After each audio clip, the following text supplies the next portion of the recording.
શ્રી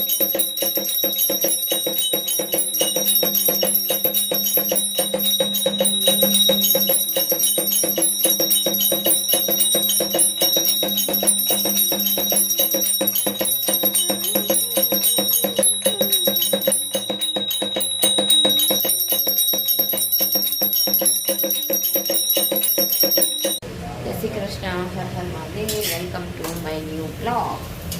તો જો અહીંયા બની રહ્યું છે મસાલાવાળા પરોઠા અને કુકરમાં સરગવો બાફવા મૂકી દીધું છે. સરગવાનો સૂપ બનાવવાનો છે એટલા માટે.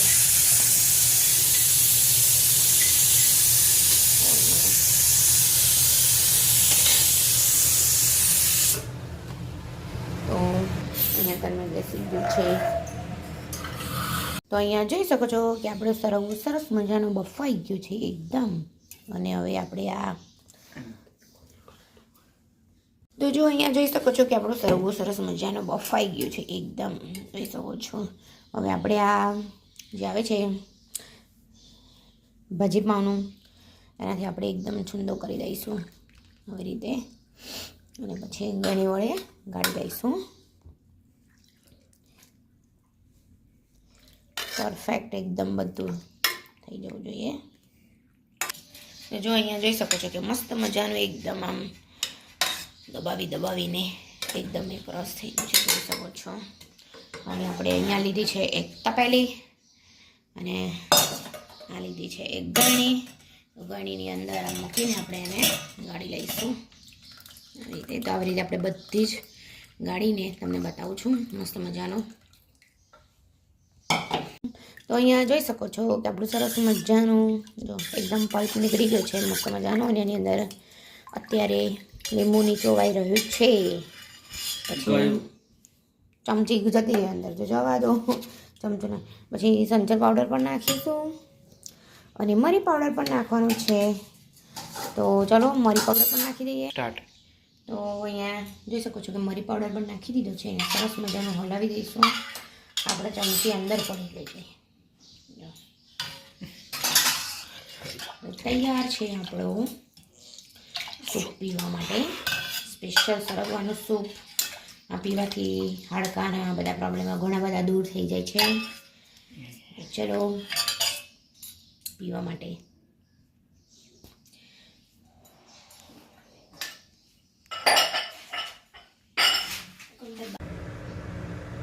જો અત્યારના 12:30 થઈ ગયા છે અને કામ મારે આજે બધું પૂરું થઈ ગયું છે. બસ હવે જમવાનું બાકી છે. તો અહીંયા બની રહી છે ભાખરી જોઈ શકો છો. અને આ લસણ લીલું લસણ કર્યું હતું તે ગરમ કરી દીધું છે. અહીંયા જૈમિક પણ જમવા બેસી ગયો છે. હેલો જૈમિક. અને આજે મેં બનાવ્યું છે ફ્લાવર વટાણાનું શાક બનાવ્યું છે. જે જૈમિકનું બહુ જ ફેવરેટ શાક છે. કેમ જૈમિક? ચાલો બધા જમવા માટે. ગરમ ગરમ ભાખરી શાક જમવા માટે. જો અત્યારે 4 વાગવામાં 5 મિનિટ બાકી છે. અને મારે માથામાં નાખવાનું છે તેલ. તો જે મેં બનાવ્યું છે તેલ એ હું 3જી વખત હવે નાખીશ. અને મને ફરક તો લાગી જ રહ્યો છે કેમ કે જે મારા વાળ બહુ ઉતરતા હતા એ થોડાક બંધ થઈ ગયા છે. તો એ વાટકીમાં મેં લઈ લીધું છે તેલ. અને હવે હું એની સરસ માલિશ કરીને કરીશ. તો એકદમ આમ જોઈ શકો છો કે એકદમ સિલ્કી પણ મારા વાળ લાગી રહ્યા છે. તમે જોઈ શકો છો જરા આટલા પણ નહોતા. એકદમ આમ ગૂંચ ભર્યા હોય એવા લાગી રહ્યા હતા. અને વાળ પણ બહુ ઉતરતા હતા. જ્યારે હું કાસ્કો કરું ત્યારે પણ બહુ વાળ આવતા હતા. અને માથું ધોઉં ત્યારે પણ ઢગલો વાળ ઉતરતા હતા. તો થોડાક ઓછા થઈ ગયા છે. તો મહિનો થશે પછી મને ખબર પડશે કે મારા વાળ તેલનું રિઝલ્ટ અત્યારે તો મને દેખાઈ રહ્યું છે થોડું ઘણું. એટલે મેં બનાવ્યું છે એટલે હું વખાણ નહીં કરતી પણ સાચું છે કે મારા છોકરાઓને બી ડેન્ડ્રફ થઈ ગયો તો એ મેં નાખ્યું તો એ લોકોના વાળ પણ સરસ થઈ ગયા છે. તો ચલો હવે તેલમાં સરસ મજાની માલિશ કરી દઉં. તેલમાં માથામાં તેલની સરસ મજાની માલિશ કરી દઉં. જૈમિક તેલમાં સરસ મજાની માલિશ કરી દઉં. મારા જેવું આવું કોને થાય છે બોલવામાં કોમેન્ટ કરીને જરૂર જણાવજો. જો અહીંયા સરસ મજાને તેલ લગાવીને માલિશ કરીને સરસ મજાનું માથું ઓળી દીધું છે. તો ચલો 4 વાગી ગયા છે ને મોડું થઈ ગયું, 4:15 થઈ ગયા છે. ભગવાનને ઉઠાડી દઈશું.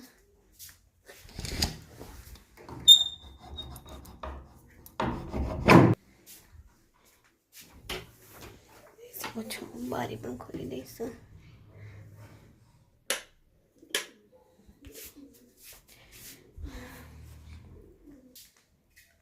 તો જો અહીંયા જયમિક બેઠો. તો જયમિક બોલો. અને આ જો રાજુ